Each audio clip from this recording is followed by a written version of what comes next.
রোজ ভ্যালির মধ্যে অনেকেই টাকা হারিয়েছি এবং রোজ ভ্যালির টাকা রিফান্ডের যে পদ্ধতি বা যে প্রসেস, সেই প্রসেস শুরু হয়ে গেছে আমরা প্রত্যেকেই জানি। তো এই মুহূর্তে আমাদের প্রত্যেকের মনে একটি কোশ্চেন যে কি করে আবেদন করব। তো কি করে আবেদন করব তার পদ্ধতি A to Z আমাদের চ্যানেলে রয়েছে। তোমরা চাইলে উপরে আই বাটনে ক্লিক করে সেই ভিডিওটি খুব সহজেই দেখে নিতে পারো। এবং দ্বিতীয় প্রশ্ন যেটি আসে সবার প্রথমে, যে কাদের টাকা ফেরত দেওয়া হবে। আমরা তো অনেকেই আবেদন করেছি, সেই জন্য প্রত্যেকেরই টাকা ফেরত দেওয়া হবে। তো এই কোশ্চেনটি অনেকেরই থাকে। তারপর আরেকটি কোশ্চেন থাকে যে আবেদন করলেই কি টাকা ফেরত দেবে। তো এটি দ্বিতীয় কোশ্চেন থাকে। এবং তৃতীয় কোশ্চেন হিসেবে আবেদন করতে কি কি ডকুমেন্ট লাগবে। এবং চতুর্থ কোশ্চেন হিসেবে থাকে প্রথমে কাদের টাকা দেওয়া হবে। অর্থাৎ আমরা আবেদন করলাম, প্রত্যেকেই আবেদন করলাম, সেই জন্য প্রথমে সবারই টাকা একবারে দেওয়া হবে নাকি আস্তে আস্তে দেওয়া হবে। তো এই চারটি কোশ্চেনের অ্যান্সার দেওয়ার জন্য আজকের এই ভিডিওটি যারা যারা দেখছো তারা অবশ্যই লাস্ট পর্যন্ত ভিডিওটিকে দেখবে, কারণ এই ভিডিওর মধ্যে আমরা তোমাদের সমস্ত তথ্য প্রোভাইড করবো। তো সবার প্রথম যেই কোশ্চেনটি তোমরা করো সেটি হলো কাদেরকে টাকা ফেরত দেওয়া হবে।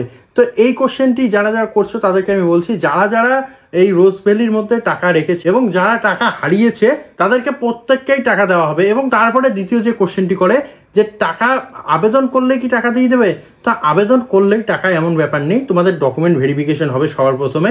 ডকুমেন্ট ভেরিফিকেশন হয়ে যদি দেখা যায় তোমরা ন্যায্য পাওনাদার, সেই ক্ষেত্রে তোমাদের টাকা রিফান্ড করা হবে। এবং তৃতীয় যে কোশ্চেনটি প্রত্যেকেই করে সেটি হলো কি কি ডকুমেন্ট লাগবে। তো এইখানে মোট তোমাদের 6টি ডকুমেন্ট লাগবে। মোট 6টি ডকুমেন্ট দিতে হবে। তার মধ্যে একটি ক্যান্সেল চেক দিতে হবে, অবশ্যই তোমাদের একটি চেক বুক লাগবে। এবং তার সঙ্গে সঙ্গে তোমাদের যে রেজিস্ট্রেশন সার্টিফিকেট, সেই রেজিস্ট্রেশন সার্টিফিকেটটি লাগবে, কারণ রেজিস্ট্রেশন নাম্বারটি দিতে হবে। তারপরে তোমাদের যে অ্যাকনোলেজমেন্ট স্লিপ, সেই অ্যাকনোলেজমেন্ট স্লিপটি লাগবে। অর্থাৎ তোমাদের 3টি ডকুমেন্ট হলো।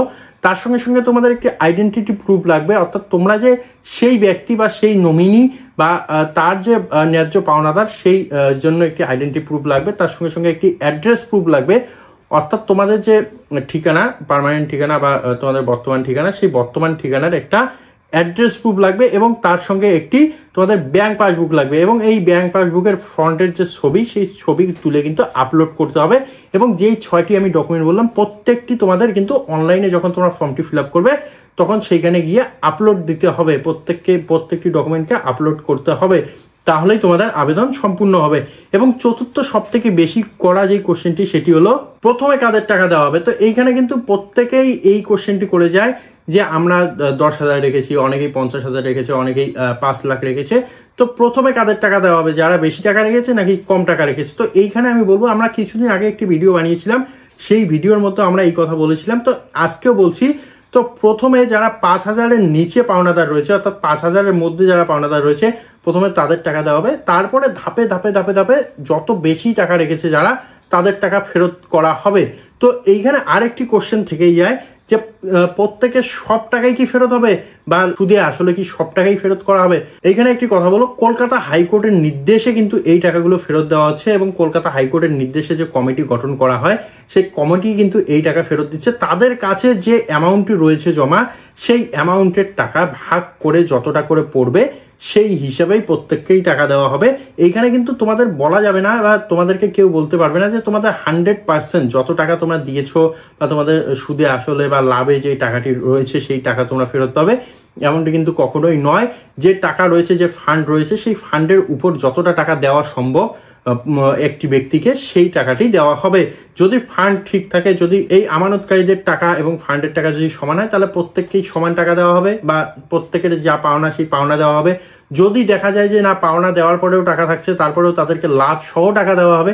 তো এইভাবেই কিন্তু টাকাগুলো দেওয়া হবে। তো আবেদন করা মানেই তোমাদের সব টাকা দিয়ে দেবে, লাভ শুদ্ধ টাকা দিয়ে দেবে, এইরকম কিন্তু কোনো ব্যাপার নেই বা এইরকম কোনো কথা কেউ মাথায় রাখবে না। তবে অবশ্যই প্রত্যেকেই আবেদন করবে, কারণ যে আমাদের আসল আমরা রেখেছিলাম, যে আমাদের কষ্টের টাকা রেখেছিলাম, সেই কষ্টের টাকা আমরা ফেরত পাবো।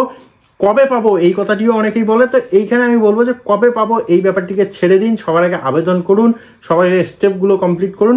অবশ্যই আমরা আশাবাদী যে আমাদের টাকাগুলো অবশ্যই ফেরত হবে, সেই জন্য অবশ্যই আবেদন করে রাখতে হবে এবং কোনো স্টেপকেই মিস করা যাবে না।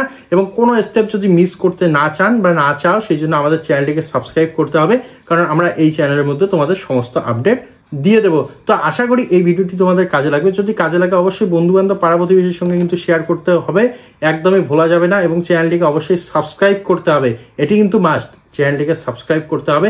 দেখা হবে আর ওইরকম একটি নতুন ভিডিওতে। ততক্ষণের জন্য অবশ্যই ভালো থাকো, সুস্থ থাকো। ধন্যবাদ।